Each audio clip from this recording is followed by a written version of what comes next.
So if God has given you the ability, sabi nyo nga ability. Okay, ability to prophesy or prophecy, speak out with as much faith as God has given you. So there is the gift of prophecy. Next please. If your gift is serving others, serve them well. If you are a teacher, teach well. Sipin mo yung pag-serve pala, ganyan. Yung pag-serve dito ng communion, ganyan. Hello? Pero may nag-prepare ng communion. Bago kayo naman tayo nakaayos na yan. Pero mas maganda kung kasama kayo pag-aayos. No?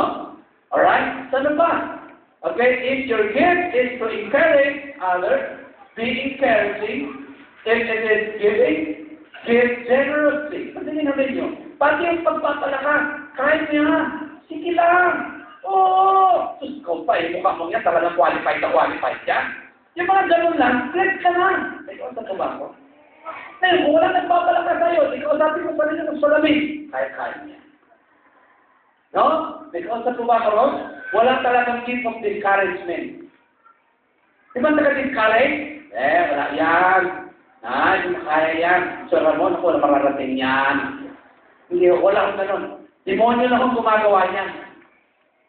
Ikaw sa tumako. Basta ikaw blessed, ikaw may destiny. Okay, sabi pa dito, if it is giving, give generously. Alright?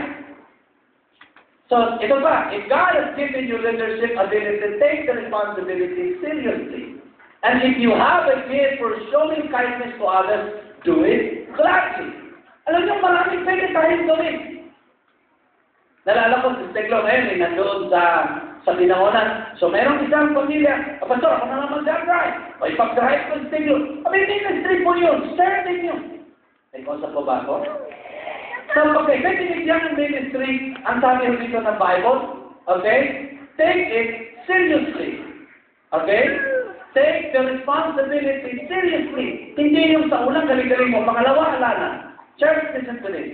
Ang ating buhay sa kanan ng Diyos hindi kompleto kung wala tayong sinong-contribute sa Kanya. May umaga, gusto ko maintindihan natin lahat na bawat isa bahagi, bawat isa may ginagawa, bawat isa naglilingkod sa kanan ng Diyos. At meron kang gagawin. Kung meron isang bata dito na sumasayaw ng tamborin na 5 taon, yun ang pagsiservisyo niya sa Panginoon. At kung ikaw ay anong taon na wala ka pa rin ginagawa sa Panginoon, di ba ka naman nakakahiya kami parang sa ito? Hanggang wala tayong itutuloy. We're blessing, but we don't want to obey God. Calling is a calling. Calling is a destiny. Tignan na natin yung next verse, please. Ito isa sa pinakamalaking bagay na gusto ko maintindihan natin. Kung ano sinasabi dito. Sige, anak, tuloy ko pa. Tingnan natin ang pinakamahalagang bahagi ng ating paglilingkod bilang mga mananampalataya. Next, please. Yan. Sunod mo lang, anak. Yan. Kasi baka iba mabuksan mo. Alright. Okay na? Yan. Matthew chapter 12, verse 13 says, okay, anyone who isn't with me opposes me. And anyone who isn't working with me is actually working against me. Sa Tagalog, sabi ay ganito, ang hindi parit sa akin ay laban sa akin. At ang hindi ko kasama sa pag-iipon ay nagkakalat. So, ibig sabihin, tayo bahagi sa isa't isa, kasama tayo lahat sa pag-iipon at sa paggawa para sa karya ng Diyos. Walang mananampalataya na hindi kasama sa pag-iipon. At ano yung iipon natin? Ito mga tao na lumapit sa karya ng Diyos. Sama-samang gumagawa sa karya ng Diyos. Sama-samang may ginagawa sa karya ng Panginoon. At ngayong araw ito gusto kong makita natin yung kahalagahan niya. Na walang gumagawa sa Panginoon na hindi niya pinagpapala. Lahat